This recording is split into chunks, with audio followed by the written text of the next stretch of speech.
isu Najd tanduk syaitan ni. Ada yang kata, oh bukan, itu merujuk kepada Iraq. Saya nak bawa sebuah hadis. Nabi SAW kata apa? Asyara Rasulullah SAW biyadihi nahwal Yaman. Nabi tunjukkan tangan dia kepada Yaman. Dan Nabi kata, al-imanu yamanin hahuna. Iman itu adalah keyamanan. Hahuna, di situ, di Yaman. Ala innal qaswata wa ghilazal qulubi fi al-faddadina inda usuli aznabil ibil. Sesungguhnya kekerasan hati, kekerasan, hardness dan kekerasan hati adalah pada mereka-mereka yang duk suka memekik dekat belakang unta. Inda usuli aznabil ibil. Mereka ni selalu dekat ekor unta kat belakang. Haitsu yatlu'u qarna syaitan. Di situlah akan keluarnya dua tanduk syaitan. Fi Rabi'ati wa Mudar. Ini dalam Bukhari. Rabi'ah dan Mudar ni siapa? Nabi kata akan keluar dua tanduk syaitan ni daripada Rabi'ah dan Mudar. Rabi'ah dan Mudar ni dekat Iraq ke? Sahabat-sahabat Wahabi Salafi kita ni. Rabi'ah dan Mudar ni nama kabilah. Kabilah yang terkenal hidup dekat Jazirah Arabia, bukan dekat Iraq. So Nabi kata akan keluar tanduk syaitan ni daripada Rabi'ah dan Mudar. Kalau kita gabung dengan hadis yang Najduna kan, mereka minta, ya Rasulullah doakan Najd kami. Nabi kata tak.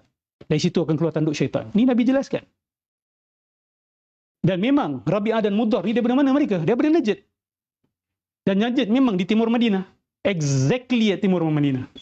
Where the sun sets. Masyriq. Ya. Maksud dia mungkin bagi unta. Okey.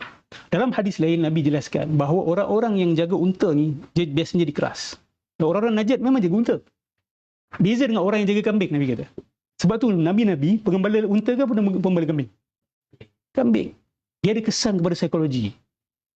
Sebab unta ni dia awak perlu keras untuk jaga dia. Kambing tak. Bahkan kambing ni akan buat awak jadi lembut. Sebab tu Nabi-Nabi semua kebanyakan penggembala kambing. Dia bukan penggembala unta, bukan penggembala kuda. Ha? Okey. Yang paling lapar saya sebenarnya. Tengok, Abi Sa'id Al-Khudri radhiyallahu anhu, anin Nabi sallallahu alaihi wasallam qala, yakhruju nasun min qibalil masyriq, akan keluar sekumpulan manusia daripada arah timur. Wa yaqra'una al-Quran, mereka akan baca Quran, la yujawizu taraqiyahum, tapi bacaan mereka tidak lepas kerongkong mereka. Yamruquna minad dini kama yamruqus sahmu minar ramiyah, mereka akan tembus target sasaran seperti panah menembusi sasaran. Thumma la ya'uduna fihi hatta ya'uda as-sahmu ila fawqihi, dan mereka tidak akan kembali kepada jalan Allah Subhanahu wa taala sehinggalah panah itu tidak kembali kepada busurnya. Qila, ditanyakan kepada Nabi, ma simahum, apa tanda mereka? Qala simahum at-tahliq. Nabi bagi tanda. Nabi kata alamat mereka adalah mereka cukur kepala jadi botak. Ada seorang ulama yang mengkritik Syekh Muhammad Abdul Wahab ni, dia kata kita sebenarnya tak perlu hujah panjang-panjang dengan Muhammad Abdul Wahab ni. Kita bawa hadis ni saja. Sebab di smack terus kena kepada muka dia. Sebab Muhammad Abdul Wahab ni kumpulan memang shift dia hits. Dan teka siapa lagi yang aliran Islam yang menggalak memerintahkan supaya pengikut shift dia hits? Khawarij. Khawarij rata-rata keluar daripada mana? Najd. Muhammad Abdul Wahab keluar daripada Najd. Kumpulan Muhammad Abdul Wahab shift dia hits. Bukti dia, I can bring you daripada cucu Muhammad Abdul Wahab sendiri, Abdul Aziz bin Hamad. Dia kata cukur kepala ni adalah adat di kalangan kami, golongan Wahabi. Yang bodoh-bodoh je tak cukur kepala. Bodoh-bodoh je. Yes. Wala yatrukuhu illa sufaha indana. Dia adat yang tak ada reason. Tak tahulah, mungkin kepala orang gatal kan.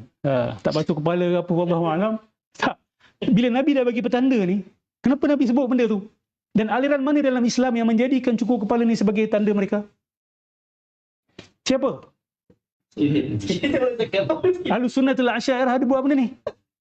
Sepanjang sejarah. Siapa yang buat ni? Golongan Khawarij dan geng Muhammad Abdul Wahab. So ulama ni kata cukup ni sebagai hujah membatalkan gerakan mereka. Dan bukan itu sahaja, ada lagi banyak tanda. Yes. Pada mereka orang cakap yang lagi tu cukup pada. Okey. Tu saya kata. Okey. Brothers. Fokus ya. Saya kata tanda aliran mereka. Nabi tak kata siapa yang cukur kepala semua Khawarij. Nabi kata simahum, tanda mereka, ciri mereka adalah cukur kepala. Menunjukkan apa? Ciri aliran mereka itu adalah cukur kepala. Ciri kumpulan mereka itu cukur kepala. Ini pengakuan cucu kepada Muhammad Abdul Wahab sendiri. Dia kata memang ini kita punya adat. Itu simah. Okey, itu simah. Lagi satu hadis. Ini ketika Nabi bagi harta rampasan perang.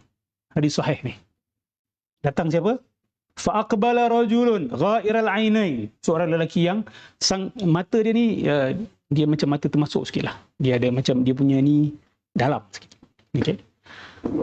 Nati al-wajnataini kathal lihyah mahluk ar-ra's. Dia punya janggut ni tebal dan mahluk ar-ra's. He shaved his head.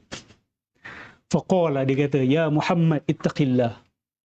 Wahai betul. Wahai Muhammad, bertakwalah kepada Allah. Nabi jawab, man yuti'illaha idza asaitu. Siapa yang akan taat kepada Allah kalau aku bermaksiat kepada dia? Ayatmanuni ala ahli al-ardi wa la ta'manuni. Engkau ni boleh rasa selamat dengan manusia lain tapi engkau tak rasa selamat dengan aku? You don't trust me? You can trust someone else but you don't trust me?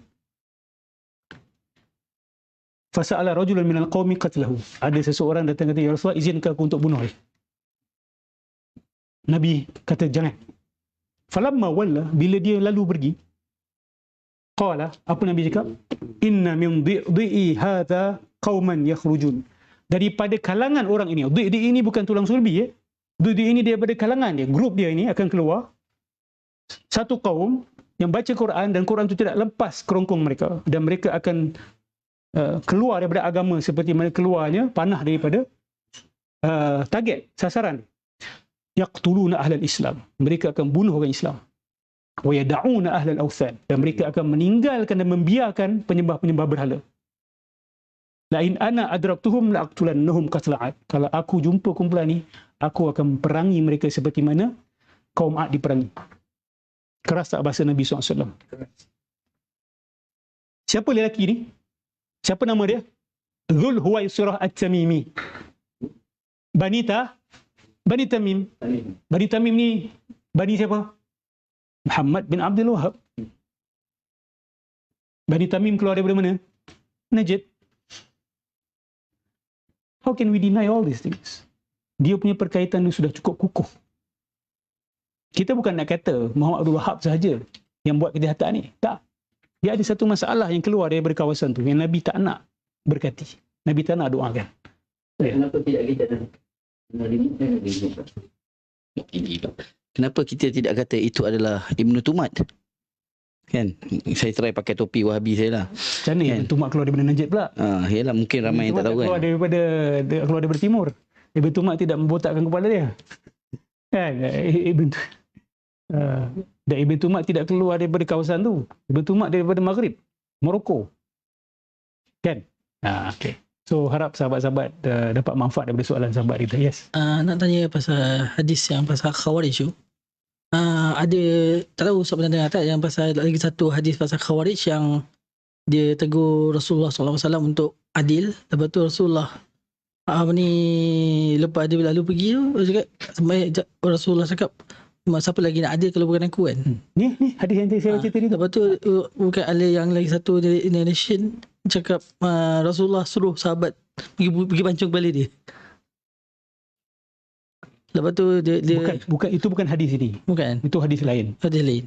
Nabi bagi isyarat. Seolah-olah macam itu cerita lain. Itu bukan cerita Zulhuwaisirah. Bukan orang yang sama. Zulhuwaisirah Nabi tak kasi bunuh. Nabi tak kasi bunuh.